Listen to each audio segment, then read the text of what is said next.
I'd like to introduce and contextualize tonight's film because it's a very important film for Cinema Politica, for me personally, for the organization. I am the director of programming at Cinema Politica, and I'm also one of the co-founders. And so I wrote this little introduction for tonight. So thank you for your ears right now. So first off, let me just say by way of a prelude that on the way to the screening tonight, while flipping radio channels for news, I caught the BBC World Service World Update. Among an array of regurgitated stories repeated hourly across the mainstream spectrum, the BBC thought it pertinent to take up precious broadcast time for a special report delivered to their global audience.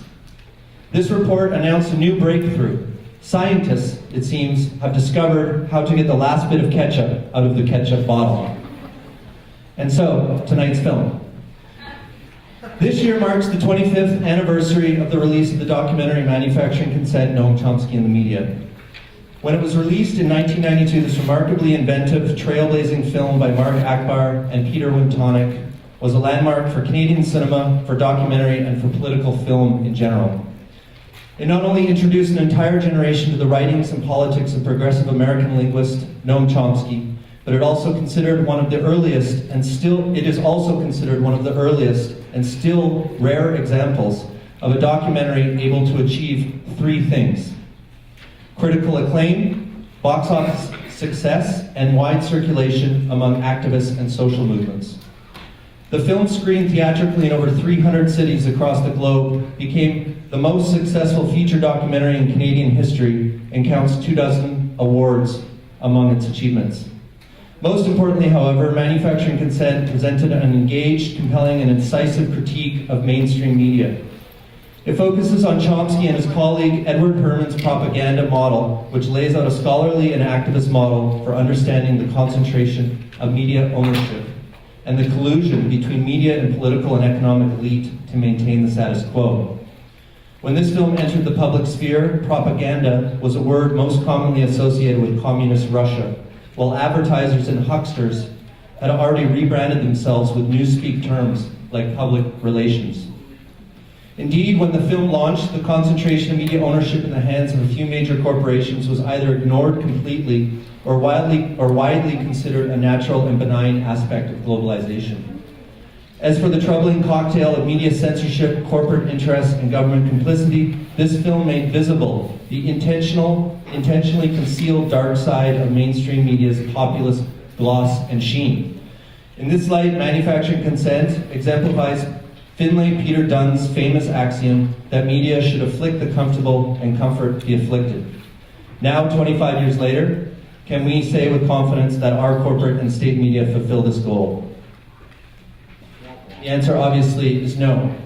Here in Canada, we only need to consider the injurious misrepresentation of Indigenous peoples, of Muslims and Black people, of immigration, or the glorification of pipelines, the tar sands, and Canadian mining companies to see how much little has changed. In fact, by many measures, it has worsened.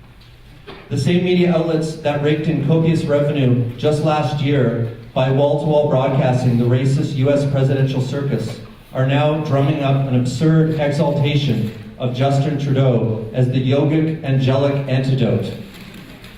Such myth-making, of course, depends on and rehearses the dominant narrative that positions Canada as the mythic land of multicultural peace and love.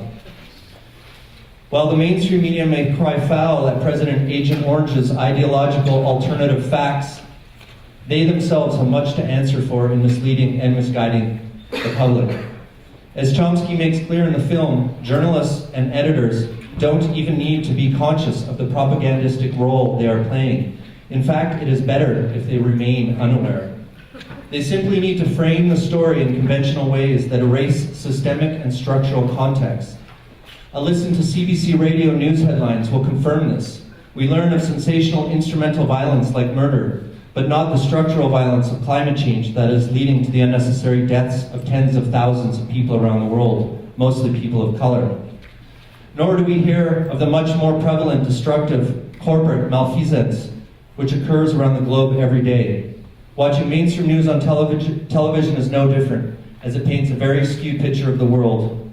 There is no investigation nor mention of the root causes of social problems. The real sources of injustice, inequity, violence, and trauma are never named. No, as viewers, we're actually made more ignorant by our mainstream media. This fact is all the more troubling when one considers studies that show people replicate their so-called traditional media environments when they toggle to online platforms. As in, if you watch CNN on television, then you go to CNN and its affiliates online. Chomsky calls this whole process the manufacturing of consent. If heteropatriarchy, capitalism, colonization, white supremacy, and sexism are consistently named and deconstructed in our most popularly consumed media, how can we ever expect to dismantle oppressive ideologies and structures managed by a global corporate and state elite?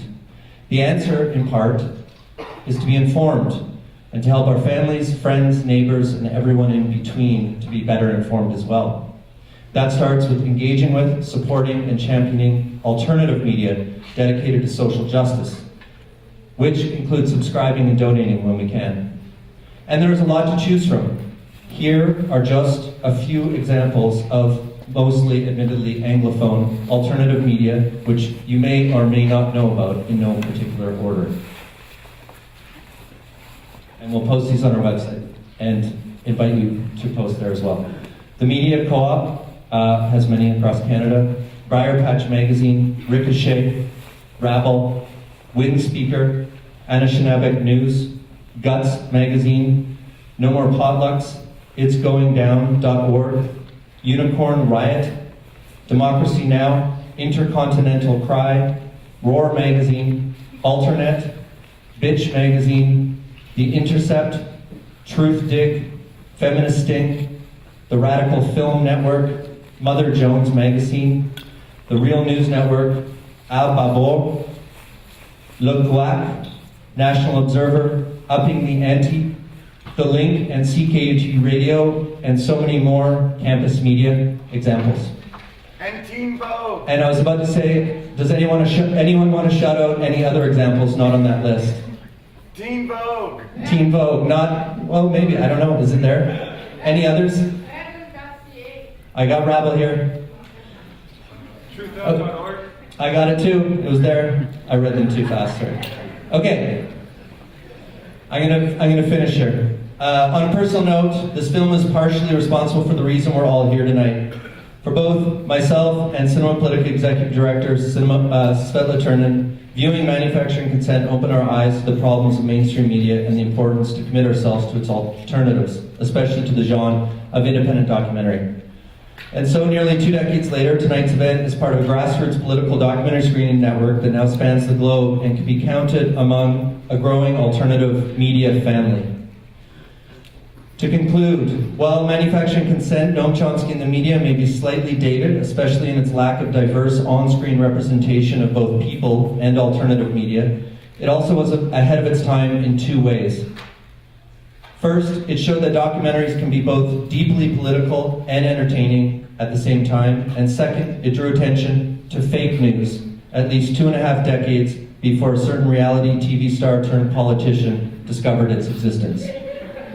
So here's to fracturing consent and fermenting dissent. Bon cinema, and thank you all for coming today.